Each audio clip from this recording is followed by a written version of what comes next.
¿Escucharon hablar alguna vez de las trompetas del Apocalipsis?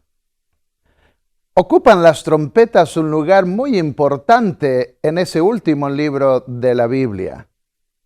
Y sin embargo, muchos ni conocen el contenido de esas trompetas, qué significan, qué propósito tienen.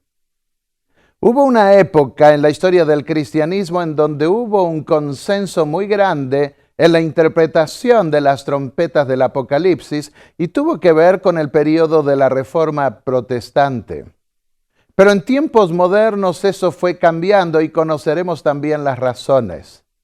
Vamos a estudiar en detalle estas trompetas. Ocupan varios capítulos del Apocalipsis, los capítulos 8, 9, 10 y la última parte del capítulo 11. De manera que es un tema sumamente relevante y que hoy adquiere también importancia. El tema que vamos a considerar a continuación es qué lugar ocupan las trompetas en el Apocalipsis. Es necesario estudiar en detalle estos temas, así que voy a requerir de ustedes una concentración mayor que para otros temas, si es que realmente desean comprender cuál es el propósito de las trompetas, qué lugar ocupan en el Apocalipsis y para qué Dios nos dio ese mensaje de las trompetas.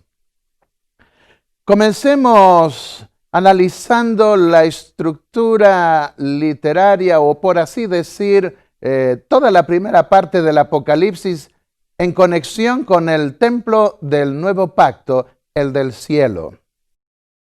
En la primera visión, nosotros encontramos a Jesús en medio de los candelabros, en el lugar santo del templo, porque los candelabros están ligados al lugar santo, al primer cuarto del apartamento del templo del cielo.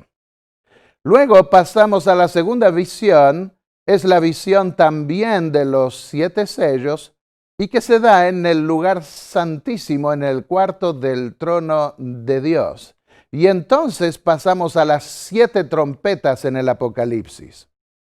En la primera visión, Juan ve al concluir el primer siglo a Jesús en el lugar santo, en el templo del cielo, en el lugar santo de ese templo, en medio de los candelabros, velando para que la fe de la iglesia, la luz que irradia la iglesia, no se desvanezca, no se pierda.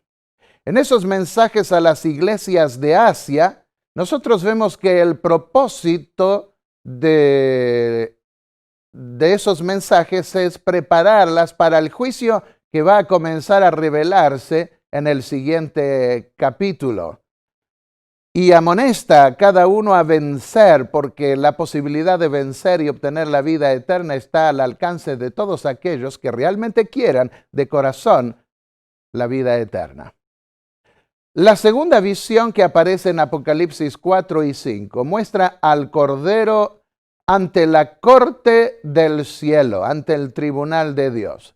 El Cordero viene a la corte para abrir el libro de la herencia que contiene 7 sellos. La puerta está abierta, la puerta del lugar santo al Santísimo, y por eso se ve un candelabro delante del trono. Hay 2 eventos clave en el plan de salvación. Tenemos que considerarlos, tenerlos en mente, para poder entender la dimensión apocalíptica que estamos considerando. Desde la inauguración del templo, Jesús se sentó en un reino sacerdotal según el orden de Melquisedec y tenía que ver con un trono de gracia. Hebreos 4:16, acercaos pues confiadamente al trono de la gracia, dice el apóstol. Porque ese trono está a nuestro alcance, está hecho para socorrer a los que claman a Dios por liberación del pecado, por liberación de tantas cosas que puedan ocurrir en este mundo. Pero desde el fin del juicio nosotros encontramos que habría un segundo reino y es un reino real. no ligado ya a un reino sacerdotal. Y estaba representado por David, no por Melquisedec ni por Aarón. Y se lo llama en los evangelios trono de gloria. En Mateo 25, 31 en adelante, Jesús lo llamó trono de gloria, porque todos los que participen de ese trono serán glorificados cuando el Señor venga a llevarlos a ese reino. Veamos ahora la visión de Apocalipsis 4 y 5 cuando el Cordero comparece delante del trono y hay un libro escrito por dentro y por fuera que tiene el Padre en su mano derecha. ¿Cuál escena se retrata en esa visión? ¿Qué escena se retrata en la visión central del Apocalipsis? Como muchos creen y este servidor también lo cree, esa es la visión central del Apocalipsis. ¿Se trata de una escena inaugural que ocurrió en el año 31 o de una escena final? Si la visión central proyecta un concilio inaugural, los sellos y las trompetas son un desarrollo de los eventos futuros desde los días del apóstol Juan. Así lo han considerado muchos. Sin embargo, si la visión central revela el juicio final, los sellos y las trompetas son una revisión final de lo que ocurrió desde los días del apóstol hasta el fin del mundo. En otras palabras, el apóstol Juan habría sido llevado en visión al fin del mundo y desde esa perspectiva habría visto los sucesos de la historia que para él en el primer siglo estaban todavía en el futuro. Juan recibió las visiones del Apocalipsis al final del primer siglo. La entronización de Jesús en un reino sacerdotal, como un segundo Melquisedec, tuvo lugar en la primera mitad del primer siglo. Se esperaba que la entronización de Jesús en un reino real sobre la Nueva Jerusalén, como un segundo David, se efectuase en el fin del mundo, en el juicio final. Esto es claro en los evangelios. Muchos no han prestado atención a estos detalles porque vienen con un molde, tal vez, que tomaron de algunos teólogos unilateral, volcado al pasado. El reino sacerdotal de Cristo se estableció en la inauguración y tendría que ver con un reino establecido según el orden de Melquisedec. Comenta Elena de Huay citando Zacarías el capítulo 6. Se sentará y reinará sobre su trono, y será sacerdote sobre su trono, no aún sobre el trono de su gloria. El reino de gloria no le ha sido entregado aún. Hasta que su obra mediadora no termine, Dios no le dará el trono de su padre David, un reino del cual no habrá fin. Cita allí a Lucas el capítulo 1, versículos 32 y 33. Si nosotros consideramos las fiestas cristianas que vienen del catolicismo romano, vemos que todas están volcadas hacia el pasado. Ninguna proyecta algo sobre el futuro. Y eso contribuyó a que muchos pensasen que todo se cumplió hace 2000 años atrás sin percibir que habría un proceso, un desarrollo del ministerio de Cristo en el templo del cielo que culminaría con su coronación final. Veamos ahora esa visión central. El Apocalipsis es un libro proyectado al futuro, de esto nadie puede tener duda. Juan escribió el Apocalipsis unos 60 años después de la inauguración del reino de Cristo como rey sacerdote junto a su Padre, a la diestra del trono de Dios. Apocalipsis 1, versículos 1 y 3 comienza diciendo: la revelación de Jesucristo que Dios le dio para mostrar a sus siervos las cosas que deben suceder pronto, enfocado al futuro. Porque el tiempo está cerca. Juan fue llevado en un día del Señor a ver los sucesos que se darían en la historia cristiana Pero ¿cómo se los vería desde la perspectiva del cielo? Desde la perspectiva del tiempo del fin al cual Juan fue tomado en visión, se pueden entender varias declaraciones del apóstol. Apocalipsis 16:15 dice, mirad, vengo como ladrón. Está mostrando una venida repentina, como el ladrón que nadie espera que venga a robar, porque ningún ladrón avisa cuándo y cómo y de qué manera va a robar. En ese sentido, él viene como ladrón cuando nadie lo espere. Mirad, vengo pronto, termina el Apocalipsis, Apocalipsis 22:12. Ciertamente vengo pronto, Apocalipsis 22:20. Hay un sentido de urgencia, porque por otro lado, la distancia que hay de nosotros, de la recompensa final, es la distancia que hay entre este momento y nuestro deceso. Porque los muertos nada saben, dice la Biblia, y desde que morimos hasta la venida del Señor podrán pasar 20 años, 100 años, en el caso de los apóstoles casi 2000 años, y cuando se despierten no se habrán imaginado cuánto tiempo pasó, como ocurre cuando uno duerme y a la mañana no puede calcular lo largo del día a menos que mire el reloj. Un evento futuro.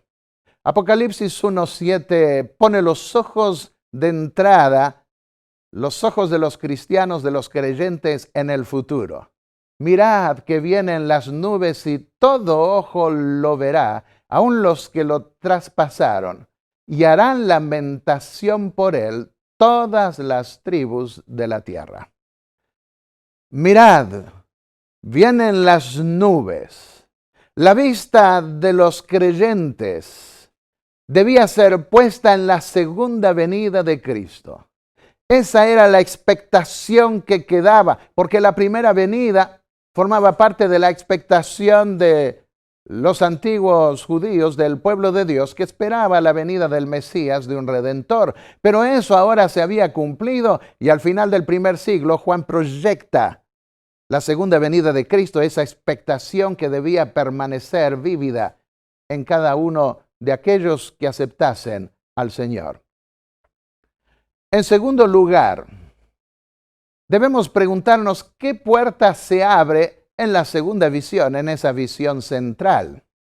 Dijo Juan, Apocalipsis 4:1, vi una puerta abierta en el cielo. ¿Qué puerta? ¿La puerta inaugural del año 31? ¿O la puerta final que debía darse hacia el final de la dispensación cristiana? Si se trataba de una puerta inaugural, entonces tendríamos que pensar que esa visión representa un pasado pentecostal, cuando Jesús fue entronizado a la diestra de Dios. Pero si se trataba del final, entonces tendríamos que ver en esa visión un día de la expiación, equivalente al momento en que el sumo sacerdote abría la puerta al lugar santísimo. Elena de White vinculó esa visión a esa etapa final representada por el día de la expiación, cuando la puerta se abría al lugar santísimo. Escribió, hay alguien que lo ve todo y dice, he puesto ante ti una puerta abierta. Cita allí Apocalipsis 3, versículos 7 y 8, que siempre ubicó con esa puerta que se debía abrir al final, en la séptima trompeta, que se debía abrir al lugar santísimo. A través de esta puerta, sigue diciendo, se mostró el trono de Dios sombreado por el arco iris de la promesa. Y se refiere allí a la visión de Apocalipsis 4, versículos 1 al 3. Pero veámoslo en las palabras del apóstol Juan. En la segunda visión, escuchó que le decían, después de esto, es decir, después de Jesús en el lugar santo entre los candelabros que había visto en la primera visión. Después de esto miré y vi una puerta abierta en el cielo. Después del ministerio de Jesús entre los candelabros del lugar santo, vi una puerta abierta en el cielo, dice el apóstol. Y se le dice, te mostraré lo que debe suceder después de esto. Es decir, lo que debe suceder en el lugar santísimo, el cuarto de la corte, después de lo que había visto en el lugar santo. De manera que el mismo apóstol enfatiza 2 veces la idea del después. La voz como de trompeta que había escuchado hablarme antes en la primera visión, es la que escucha ahora. Después de esto está enfatizado 2 veces. De manera que, ¿cuál es la puerta que está abierta? La puerta al lugar santísimo al final del tiempo. Otra expresión clave. Se le dice en esa segunda visión, en la introducción, cuando se ve esa puerta abierta ya, sube acá. ¿Qué significa ese sube acá en la segunda visión? Si nosotros tenemos en cuenta que en el templo de Salomón el lugar santísimo estaba más alto que el lugar santo, entonces nosotros podemos ver que se lo está invitando a subir al lugar santísimo. En el templo de Salomón, el lugar santísimo estaba 6 codos más altos o hasta 10 codos probablemente. Sube acá. Este es el modelo apocalíptico del templo que vio Juan en el cielo. Está Jesús entre los candelabros, se abre la puerta al lugar santísimo y se le dice, sube acá. Así también podemos ver en esta lámina del templo de Salomón el lugar santo y una escalera para subir al lugar santísimo. Eso ocurría solo en el día de la expiación. Un cuarto aspecto al considerar la visión central. Los querubines, los ángeles y el libro sellado. Muchos representan esos querubines con figuras de animales porque nadie sabe realmente cómo los tallaron en el antiguo Israel porque eso desapareció con la destrucción del templo de Jerusalén. Pero eran símbolos de ángeles.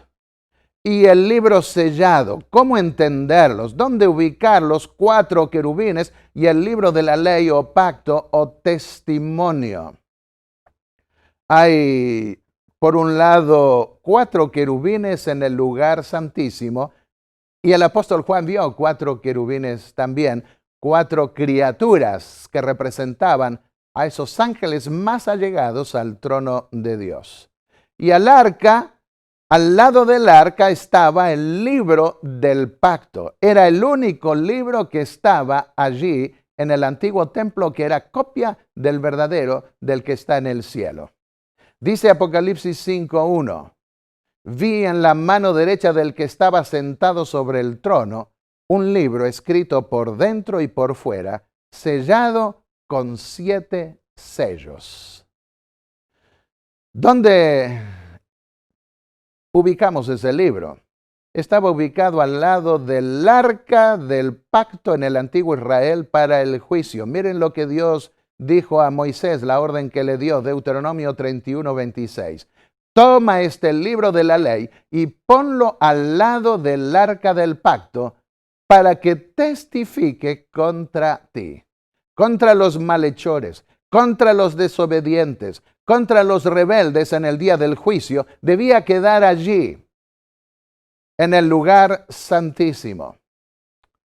Veamos ahora un quinto punto. Estamos repasando algo que hemos visto en otros temas, pero ahora para ubicar las trompetas del Apocalipsis dentro del cuadro apocalíptico. Juan llora. ¿Por qué llora Juan? Porque no hay nadie ni en el cielo ni en la tierra que pudiese abrir ese rollo o ese libro. Yo lloraba, dice el versículo 4, y lloraba mucho porque no había nadie digno de abrir el rollo o mirar en él. No lloraba mucho Juan como un niño que llora y llora porque quiere que le den algo. Había una razón fundamental y él la sabía. Ese era el libro de la herencia. Abrir el libro significaba heredar, dejarlo cerrado significaba perder la herencia. Si la visión tenía que ver con la inauguración del reino sacerdotal del Cordero, el llanto de Juan no tendría razón de ser, porque él sabía que Jesús había sido entronizado, que Jesús había vencido y se había sentado a la diestra de Dios más de 60 años antes. Él está mirando al futuro, a lo que debía ocurrir después de lo que había ocurrido 60 años antes y de lo que había visto de Jesús ministrando en esas iglesias del Asia que fueron fundadas algunas décadas después de la entronización inaugural de Cristo en el templo. Juan está ante una nueva situación. Fue tomado en visión para ver el resultado final del gran conflicto. Ha llegado el tiempo para recibir la herencia y el prometido rey no aparece para garantizarla. ¿Por qué? Cristo en ese momento crucial no aparece. Y se declara enfáticamente que no hay nadie ni en el cielo ni en la tierra que pueda abrirlo ni leer. ¿Por qué? Bueno, un sexto punto al considerar la visión central y ubicarnos en la época tiene que ver con la coronación del nuevo David. Hay un nuevo Adán, Cristo Jesús, que recuperó la herencia que perdió Adán, nuestro primer padre. Hay ahora un nuevo Israel y hay también un nuevo David. Él va a ser coronado rey de la nueva Jerusalén. Se daba al rey una copia en el día de su coronación, una copia del libro de la ley, dice Deuteronomio 17:18. Cuando suba al trono de su reino, escribirá para sí en un rollo una copia de esta ley tomada de la que tienen los sacerdotes.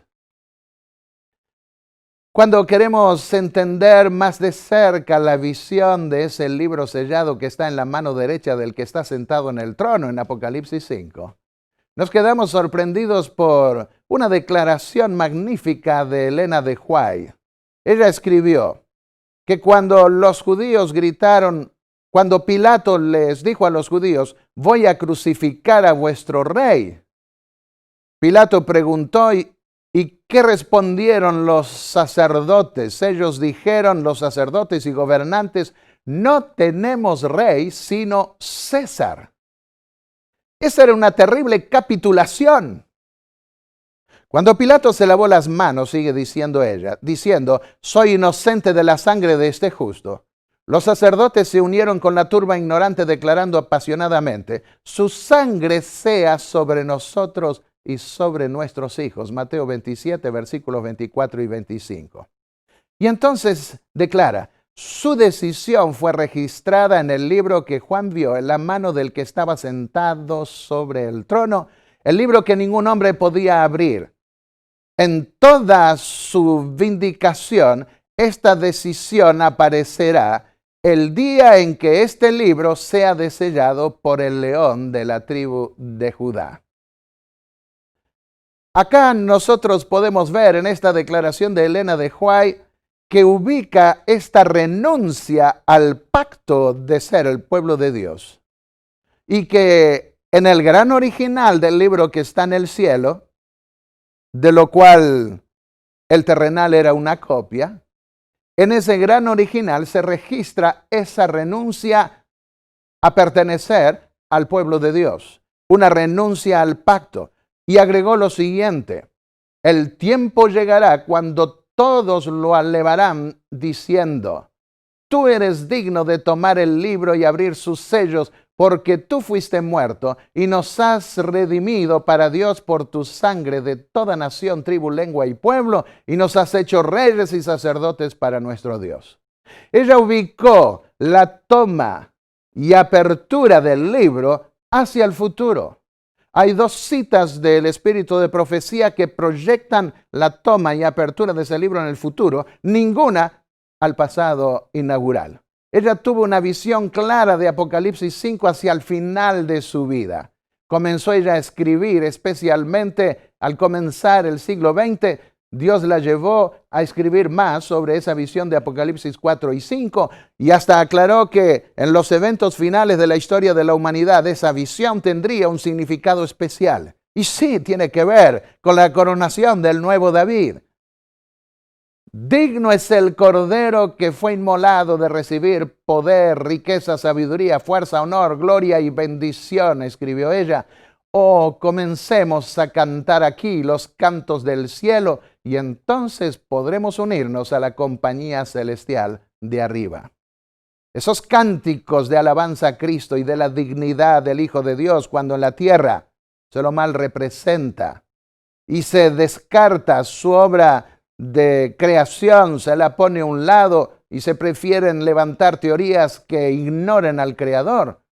En la corte del cielo se alaba al Creador y al Redentor y debemos aprender a entonar cantos semejantes, participar de ese mismo espíritu acá, si es que alguna vez pretendemos o aspiramos a cantarlo junto con los ángeles de Dios. Un séptimo punto, el papel de los ancianos en esa visión central. En primer lugar, hay un libro proyectado al futuro. La puerta que se abre es la puerta del lugar santísimo al final de la ministración de Cristo en el santuario celestial. Se le llama sube acá porque el lugar santísimo estaba más alto que el lugar santo del templo terrenal. Vio Isaías un trono alto y sublime en el lugar santísimo. Los querubines y el libro sellado también estaban en el lugar santísimo en la representación terrenal. ¿Por qué llora Juan? Porque es el momento de determinar la herencia de los justos y el Hijo de Dios que había sido entronizado antes, ahora no lo ve en ese momento crucial, interponerse de tal forma entre Dios y su pueblo en favor de su pueblo. Y tiene que ver esa escena con la coronación del nuevo David. Pero preguntémonos, ¿cuál era el papel de los ancianos? Porque en esa corte aparecen 24 ancianos con coronas y vestidos blancos. Coronas, símbolo de jerarquía. Vestidos blancos, símbolo de pureza. Los ángeles de Dios también, cuando vienen con Cristo. En la batalla final de la cual habla Apocalipsis 19, vienen vestidos de blanco. Los ancianos en el antiguo Israel ungían al rey y determinaban quiénes eran dignos de morar en la ciudad. Apocalipsis 5, versículos 9 y 10 dice, tú eres digno, en referencia al Cordero, eres digno de tomar el libro. ¿Qué significa tomar el libro en este contexto? Los ancianos le están diciendo, tú eres digno de ser rey. Eso es lo que están diciendo. Y reinarán los redimidos sobre la tierra. Es el momento que proyecta el reino eterno de Dios junto con sus redimidos. Reinarán con Cristo, dice Apocalipsis 24, por 1000 años. Y después dice, reinarán por los siglos de los siglos, por toda la eternidad. Los 24 ancianos aparecen en el Apocalipsis siempre al final. En la conclusión de la séptima trompeta, allí aparecen de nuevo los ancianos. Dice Apocalipsis 11:16. Los 24 ancianos que estaban sentados sobre sus tronos ante Dios, cayeron sobre sus rostros y adoraron a Dios diciendo, te damos gracias, Señor Dios Todopoderoso, que eras y que eres y que has de venir. Porque has tomado tu gran poder y has comenzado a reinar. ¿Cuándo? Al final. Al final de la séptima trompeta comienza a reinar. ¿Pero acaso no había comenzado ya en la inauguración del templo del cielo? Sí, pero en un reino sacerdotal. Ahora tiene que ver con un cargo de rey de reyes y señor de señores que se consuma al final. Fue abierto el templo de Dios en el cielo y el arca del pacto se veía en su templo. De manera que la posesión final del reino de Cristo junto con su Padre, como Rey de Reyes y Señor de Señores, como Rey de la ciudad santa, de la ciudad del cielo, de la Nueva Jerusalén, debía darse en ocasión de la apertura de la puerta al lugar santísimo del templo celestial. Ahora, ¿dónde ubicamos los tronos en el contexto de la proyección simbólica e histórica del antiguo Israel? En el lugar santísimo. Apocalipsis 4:4 dice, alrededor del trono había 24 tronos. Elena de White se refirió a tronos que vio en el lugar santísimo y dijo, allí vi tronos que no había visto nunca antes. Y nunca en todo el resto de su vida vio tronos en el lugar santo, los vio vinculados en el lugar santísimo. Pero ¿dónde encontramos el sustento bíblico para afirmar algo así? En la visión del capítulo 7 de Daniel. Recordemos que la visión del templo celestial es una visión mucho más grande que la que Dios representó al antiguo Israel. De manera que a través de los profetas, Dios anticipó algunos cambios y algunas proyecciones más abarcantes de ese templo. Y por eso allí vio tronos. Fueron puestos tronos, anticipó Dios a través del profeta Daniel. Y se sentó el anciano de días. El tribunal se sentó en juicio y los libros fueron abiertos. Esta es una visión de juicio imposible de negar. Y acá nosotros vemos que está proyectado al final. Y pasamos a lo que dice los versículos 13 y 14. Y dice Daniel, vi que en las nubes del cielo venía uno semejante al Hijo del Hombre, y vino al anciano de días y fue traído delante de él. Y le fue dado dominio, gloria, reino, para que todos los pueblos, naciones y lenguas le sirvan. Así que los tronos están en el lugar santísimo. Hay movimiento de tronos. Al final, cuando llega la corte del juicio, el Padre es llevado en un trono móvil al lugar santísimo y luego se trae al Hijo, se trasladan ambos al lugar santísimo, donde hay 24 tronos que tienen el propósito de coronar a Cristo como Rey, así como los ancianos en la antigüedad ungían a sus reyes en el momento en que subían o ascendían al trono. Y dice Daniel 7:14, su dominio es un dominio eterno que no pasará y su reino nunca será destruido. Esa es la segunda expectación. La primera ya se cumplió. Jesús fue hecho sumo sacerdote según el orden de Melquisedec, que ya era rey y sacerdote al mismo tiempo. Pero ahora dejará de ser sacerdote y pasará a ser rey, rey de reyes y señor de señores, y reinará para siempre jamás. Se le dará un dominio que nunca pasará. Un noveno punto. La estructura literaria. ¿Cómo ubicamos las trompetas del Apocalipsis dentro de la estructura literaria del Apocalipsis? Al fin de cada visión séptuple aparecen relámpagos, voces, truenos, un terremoto y grande granizo. Expresado en órdenes diferentes, pero eso es lo que sucede al final de cada séptuple visión. Y todas esas cosas provienen del trono en el lugar santísimo.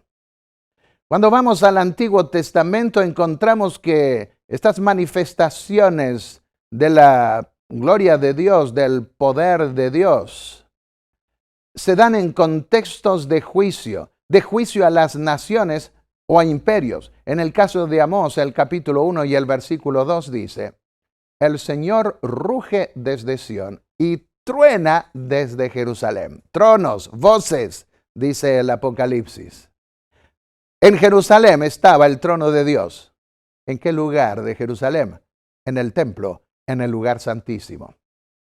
En el libro de Joel, capítulo 3, 16, dice, el Señor rugirá desde Sión y tronará desde Jerusalén. La tierra y el cielo temblarán.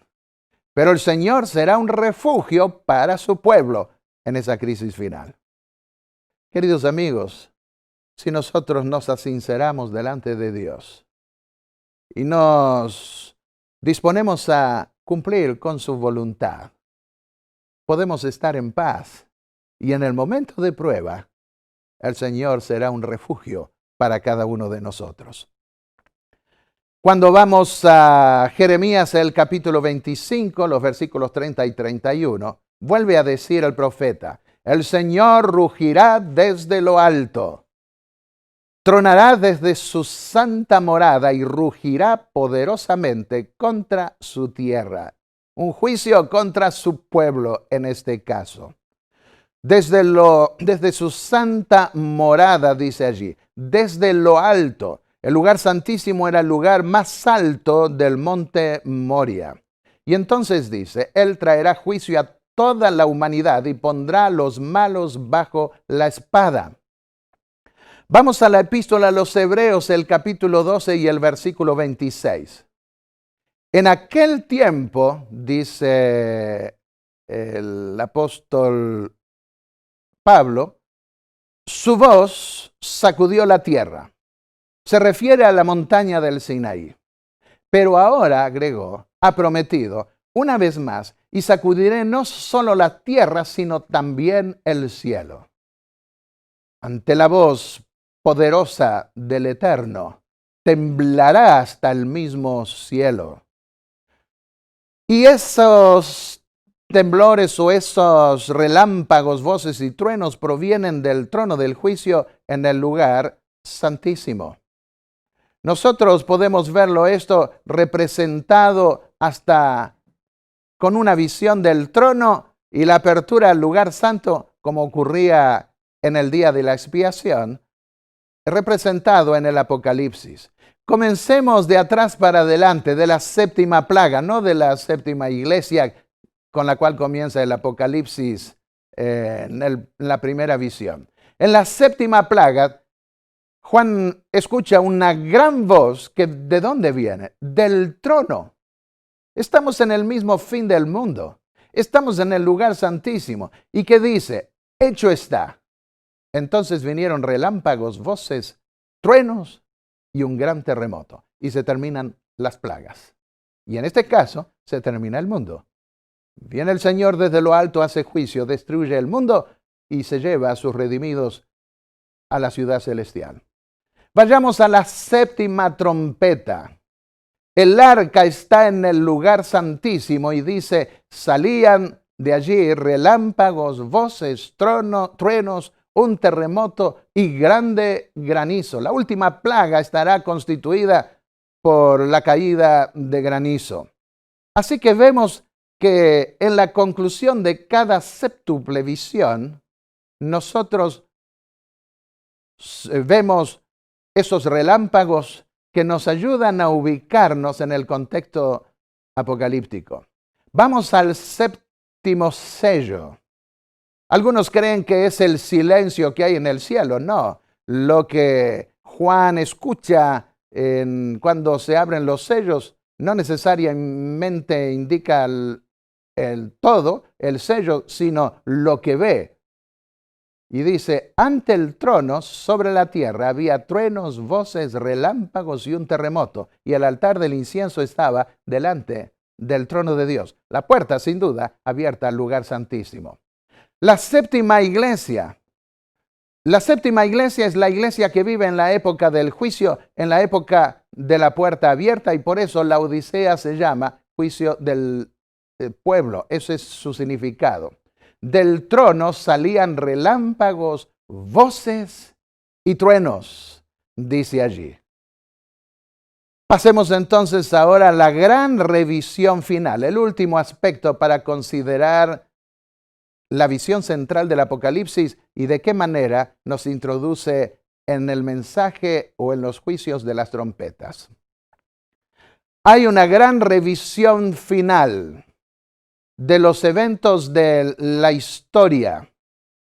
Aquí nosotros vemos en este cuadro, en este gráfico que preparé, que en la primera visión aparecen candelabros y concluye con la visión del trono, con relámpagos, truenos, voces y un terremoto. O en este caso se refiere solo a los truenos y relámpagos en el cielo y no se menciona terremotos, pero eso se verá después en la conclusión de las otras visiones. Porque al fin del mundo iba a temblar no solamente la tierra, sino también el cielo. Y comienza en el cielo con la voz del Eterno, que luego se transmite a la tierra. Luego ve el altar del lugar santo en el quinto sello y en el séptimo sello ve el altar frente al trono y concluye diciendo, y hubo relámpagos, voces, truenos, un terremoto, etc. Y pasemos a las 7 trompetas. En la conclusión de las 7 trompetas aparece también el altar en la 6ª trompeta, y en la 7ª se abre la puerta al lugar santísimo, y de allí, de ese lugar del arca, salen voces, truenos y relámpagos y un gran terremoto. Escribió Elena de White, había llegado una crisis en el gobierno de Dios. La tierra estaba llena de transgresión. Las voces de los que habían sido sacrificados a la envidia y odio humanos estaban clamando bajo el altar por retribución. Todo el cielo estaba preparado para ponerse en marcha a favor de los elegidos. Dios no tenía sino que hablar y habrían habido truenos, relámpagos, terremotos y destrucción. Vemos que Elena de White, al unísono con el Apocalipsis, proyecta los truenos, los relámpagos hacia el final.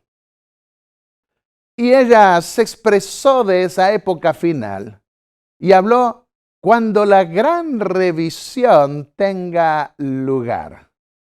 Un juicio es para revisar el pasado, no para proyectar cosas futuras. Se puede proyectar, sí, pero en base a una revisión. Hay una revisión judiciaria de la estampa dejada por los que invocaron el pacto a lo largo de los siglos. Eso se ve en los sellos que rompe el Cordero al final. Se evocan los sellos al final ante el trono de Dios en la corte celestial. Dice Apocalipsis 6, versículos 9 al 11.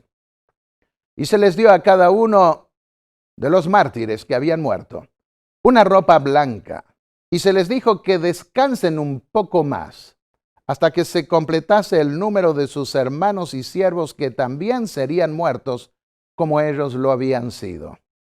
Así que debían descansar en la tumba, en el sueño de la muerte. Jesús habló de la muerte como un sueño, hasta que se completase esa generación. Pero mientras tanto, les dan ropas blancas, dice, clamaban a gran voz, ¿hasta cuándo no juzgas y vengas nuestra sangre de los habitantes de la tierra? Está refiriéndose a los mártires de la Edad Media que murieron injustamente y que esperan la venida del juicio.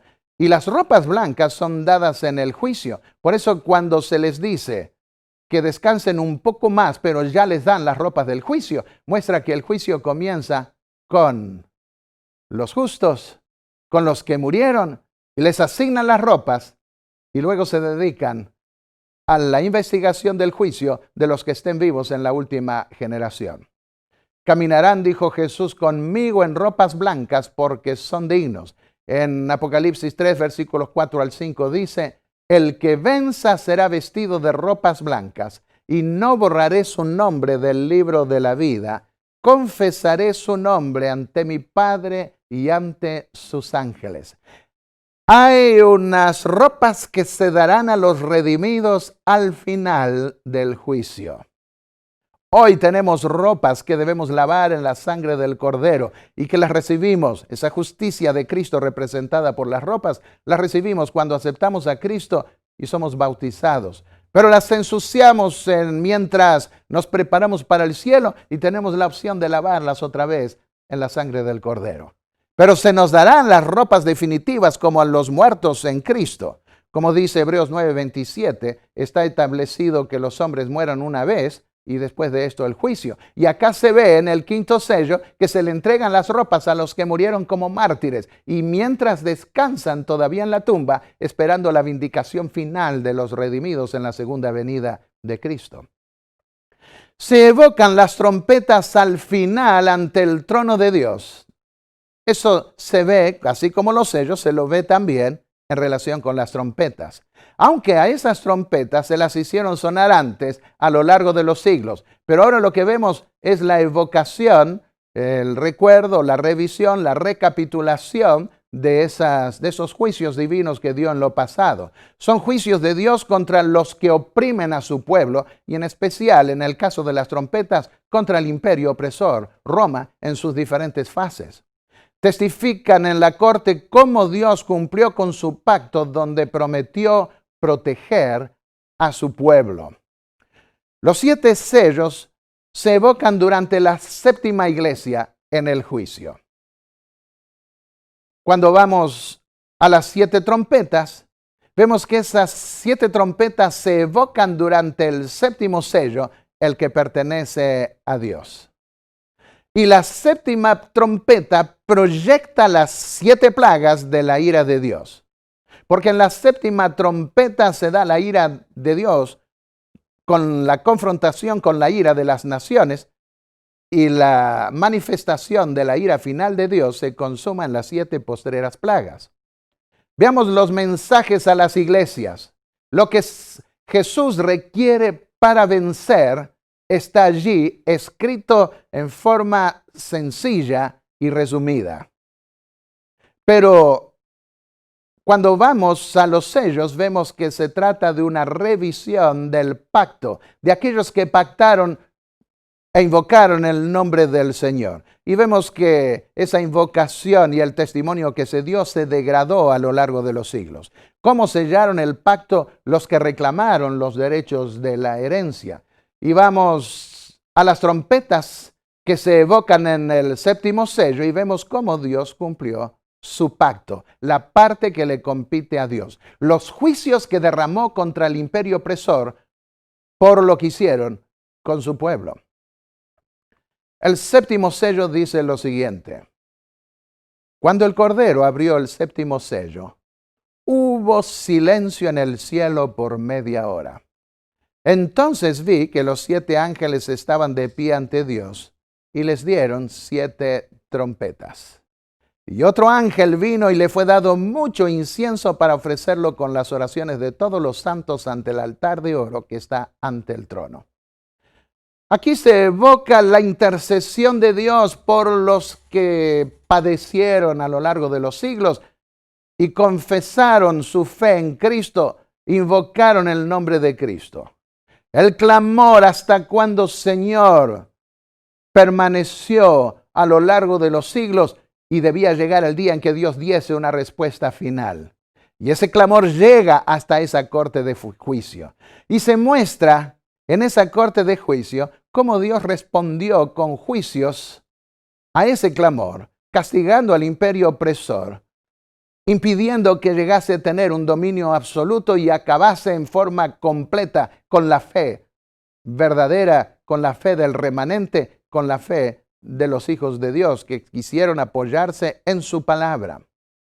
Y dice en la conclusión de este sello, que aparece bien representado, a partir del versículo 6 se van a desarrollar las trompetas, pero ahí aparece en visión panorámica al abrirse ese sello la parte que Dios tuvo al responder al clamor de los santos.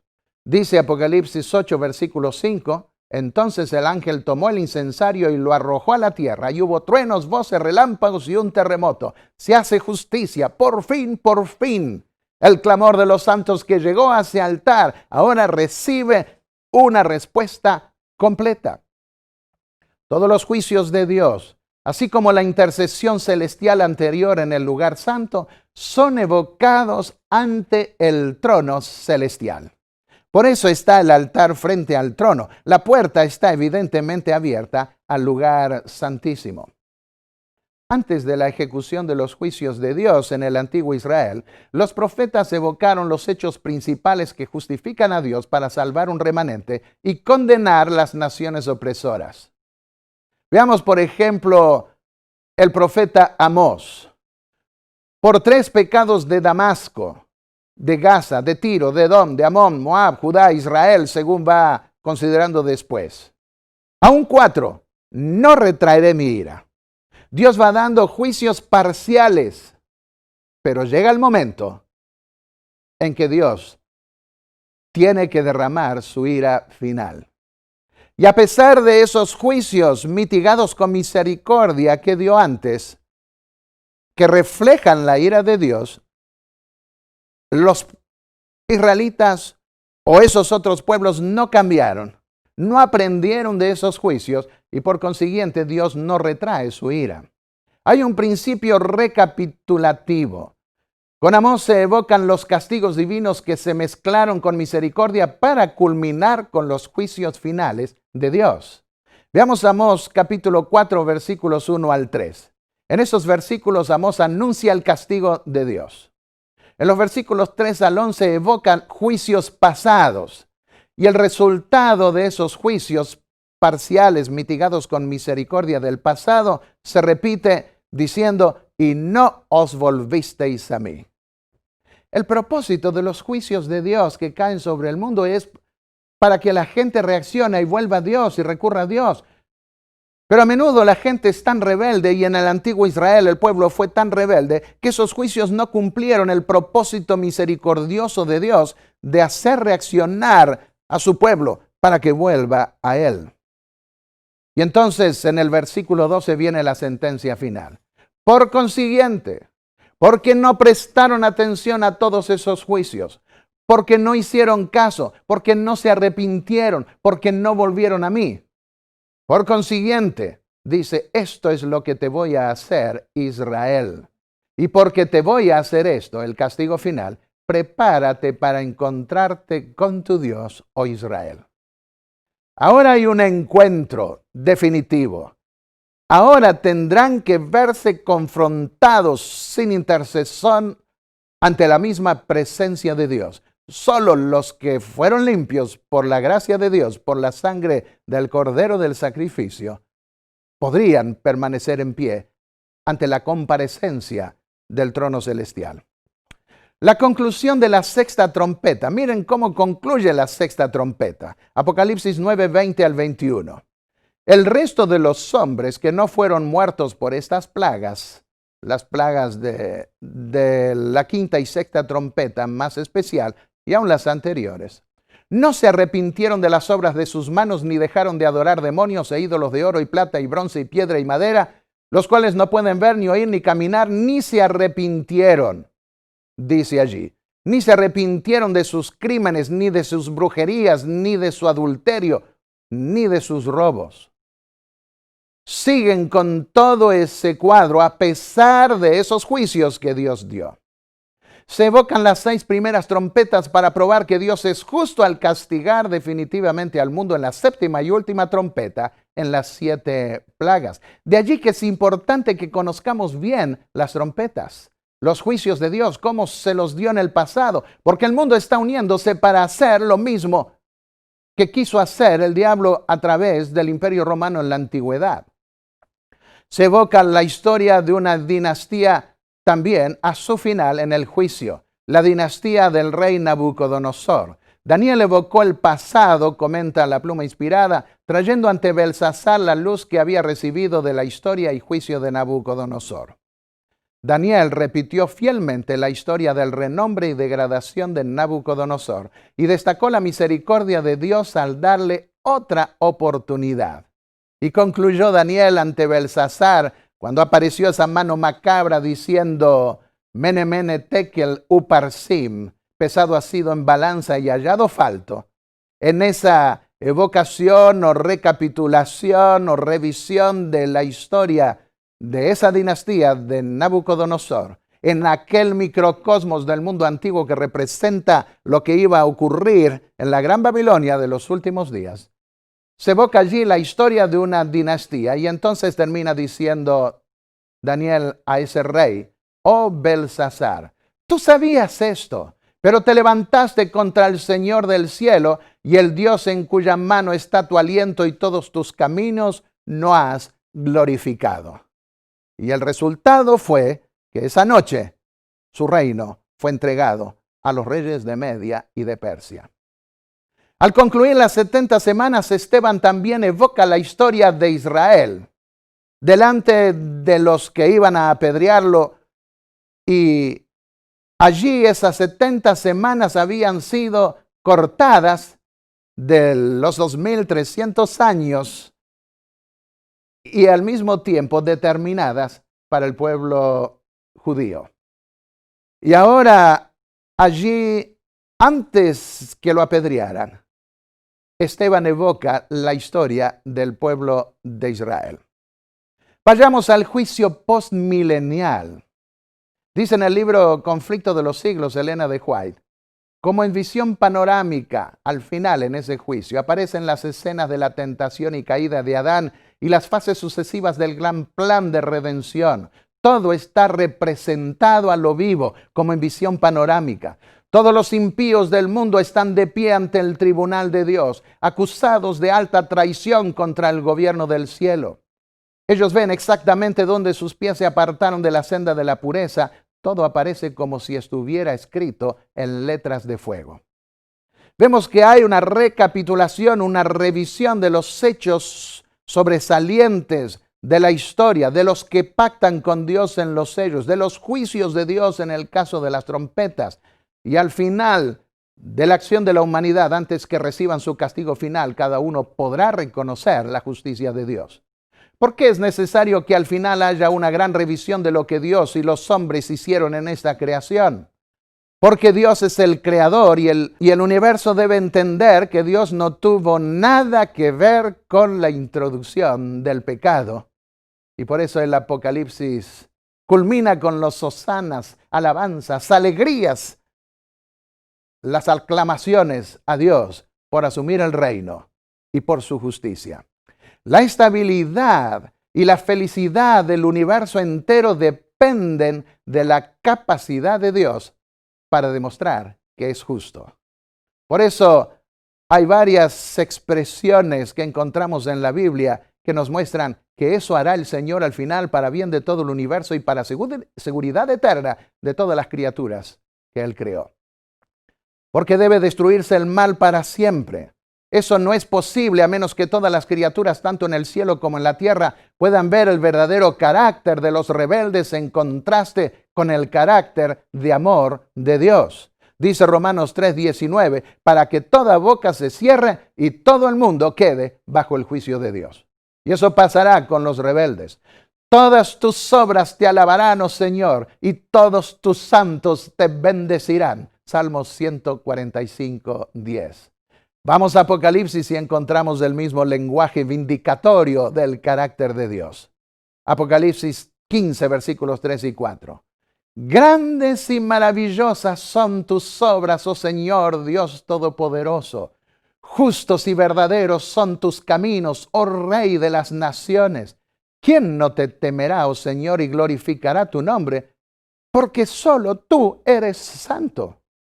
Todas las naciones vendrán y te adorarán, porque tus actos justos han sido revelados. Queridos amigos, al considerar en los siguientes temas el propósito de los juicios de Dios mediante trompetas, recordemos que ese propósito es vindicar el carácter de Dios. Y Dios cumple con sus promesas, y Él busca proteger a su pueblo y lo protegió a lo largo de los siglos.